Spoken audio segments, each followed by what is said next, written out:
Radical. Welcome to part 2 of Radical Rapid Fire comment response for January 3rd through January 9th, 2022. Short comments, quick replies. Lassie Kindle 81. Who is Nitro Rad? Well, who is Radical Rick?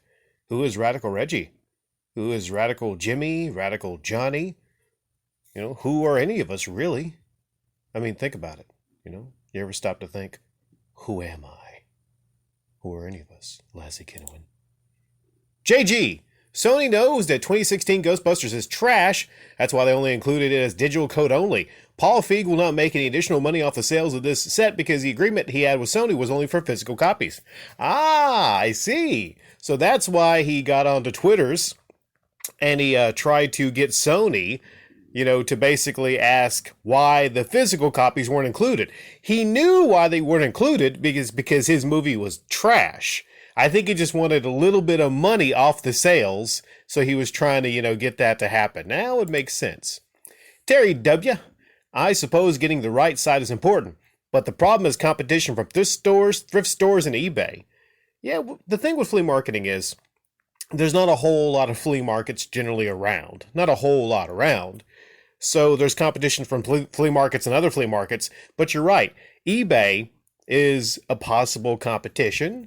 I could see people going to tables and, showing the eBay price and saying, listen, this game right here, that's only $5 on eBay. We could simply tell them like, hey, you could go to eBay, or you could price match with eBay or something like that. Or they might even say, I want a little less.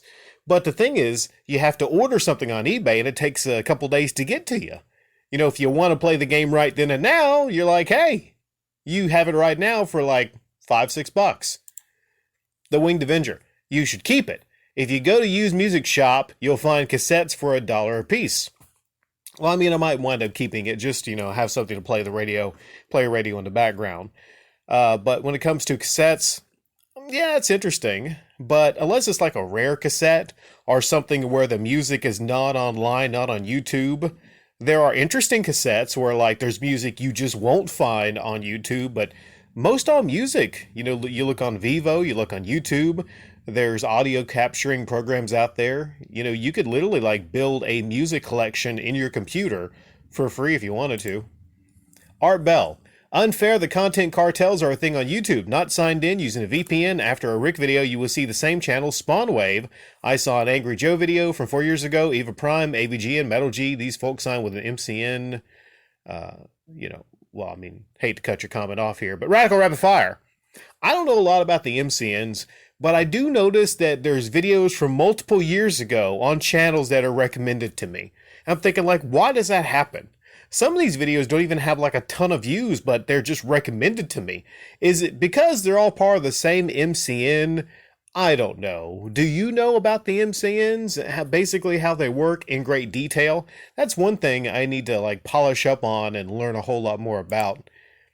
Grandmaster, man, I can definitely see why your channel doesn't grow. Obsessing over these people and disguising it as comment of the day. It was funny in the beginning, but man, move on to actual interesting people.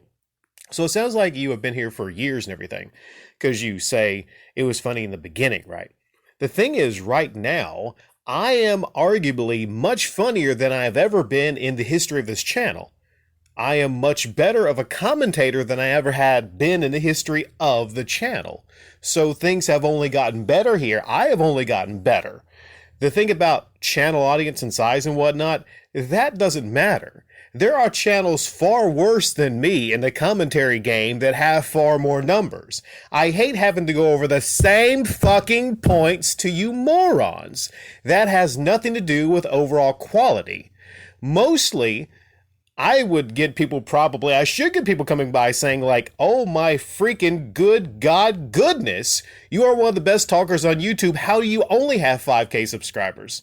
I go in further, but Radical Rapid Fire. Rayber80. In the words of Peter Griffith, who the hell cares? I could probably do that better. Meg, who the hell cares? I still got to work on that a little bit. There's somebody that cares about everything. For like some videos on YouTube, I look at them like, knitting, cross-hatching. Who the hell cares about that kind of stuff? We all like say that to ourselves.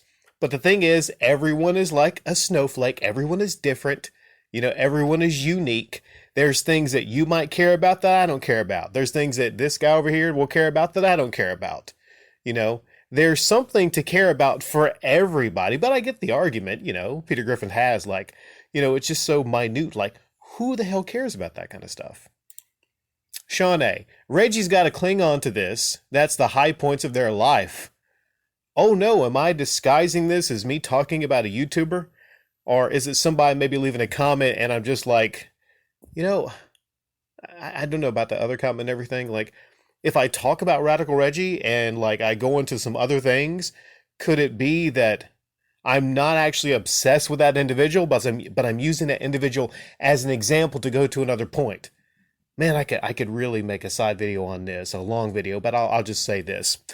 That's the high point of some people's lives. It is. As sad as it is, that's the high point of some people's lives, is their crusty old video game collection.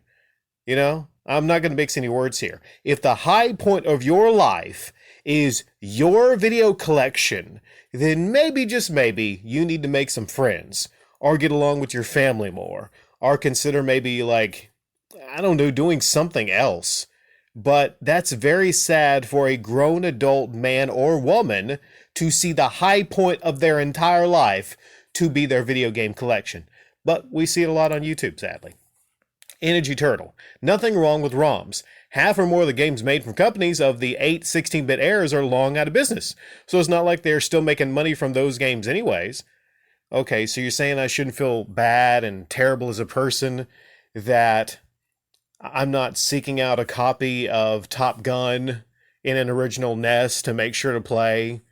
I mean, these are games that are 30 years old. And like you said, a lot of these games, they're not even making money off these games. But, to that, Nintendo, though, that's an example of a company that's going to continuously make as much money possible off of Mario 64. They're going to bleed. They're going to bleed that plumber dry. They're going to make sure to make as much money as possible, which, bless their hearts, they can because they created the character. But it's just hilarious. They keep, releasing and re-releasing and re-releasing and re-releasing and re-releasing. Oh, this one has a couple more pixels. $60 for you stupid idiots. Keep buying it. Rando 1975. I saw in a recent video of his that someone asked about the museum, talking about John Hancock. Hancock actually replied and said, I plan an update in 2022, so he has the entire year up to with excuses as to why the museum isn't progressing. You're kicking that can. Do I have a can nearby? No, I don't have a can. That'd be great if I had like a sound effect of a can. Just kicking the can down the road. Oh, I get around to it. I do it. I get around to it. Everyone has that thing they're going to get around to. I'm guilty of some things to get around to, car projects, I get around to doing that. I'll get around to getting a new engine for that old car. I get around for doing that, That's just so funny. Update in late 2022. Well, guess what's going to happen? At the end of 22, it's probably going to be an update late in 2023. It's going to be an update to an update to an update of when it's actually going to happen. Kind of starting to sound like the Intellivision Amico, ain't it? Gunnar Gallard 420. From bathwater to farts in a jar, and to think my friends used to think my ideas were stupid back in the day. Yes, that's how stupid the internet is right now, is you can literally make money and you can put your farts in a jar. Now think about the bathwater is, at least it was actual water. It was a tangible product. You would actually get a jar and it would have water in it. Whether that was cootie water or not, it could have been tap water and everything like that. I think that thing's been tapped a whole lot, so you could call that water from the tap. But farts in a jar. Like, the thing is, it wouldn't survive. You could try to in a jar, but, in the shipping process, there's no way it would not. Even like the worst, Tuesday taco ones, it wouldn't survive. So that's a scam. Rune Mamba. How is Prius a D-bag car? That's a soccer mom car, people that drive Uber, Lyft to do food delivery. Well, I saw this really loud car go down the road, a very, very loud car, and I saw the person in it, and I was like, you know what, that looks kind of like a D-bag, I don't know exactly what kind of car it was, but I was like, you know what? That's probably a D-bag in the D-bag car.